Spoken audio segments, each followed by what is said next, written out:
Galactic was a study, one of the larger heart failure trials actually ever performed. Over 8,000 patients that were randomized to Omecamtiv mecarbil or placebo, and the major findings of this outcomes trial was that the Omecamtiv mecarbil treated patients had an 8% reduction in the heart failure event-free survival.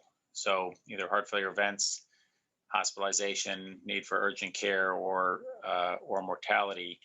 The composite endpoint was reduced by 8%, which did meet statistical significance with a p-value slightly less than 0.05.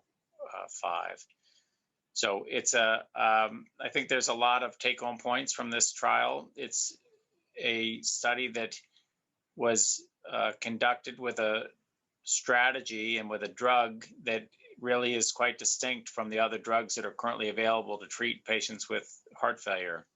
There's a long-standing history of neurohormonal blockade and interventions that interact with the renin-angiotensin-aldosterone system that have shown tremendous benefit for our patients with heart failure and reduced ejection fraction.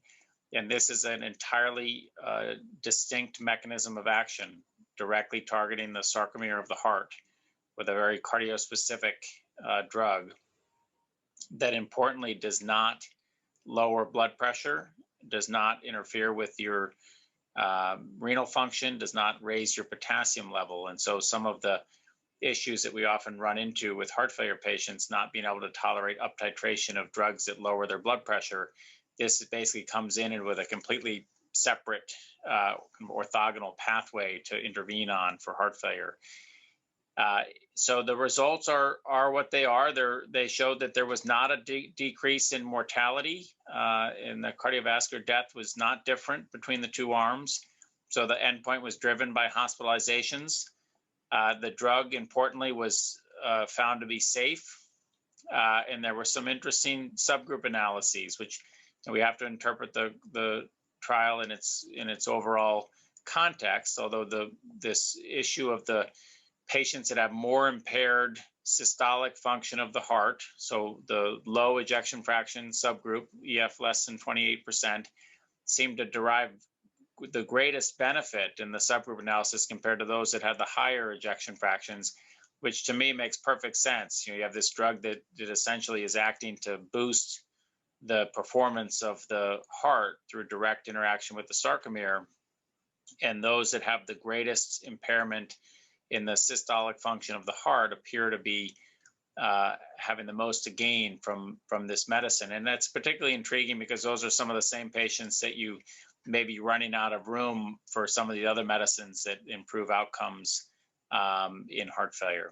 I think that the really the by the book way to interpret a trial like this is to take the population in whom the drug was investigated, look at the strength of evidence, and then make a decision whether or not you should be applying that therapy to your patients. And so in that context, we see it's really encouraging to see a positive trial, and this was a positive trial.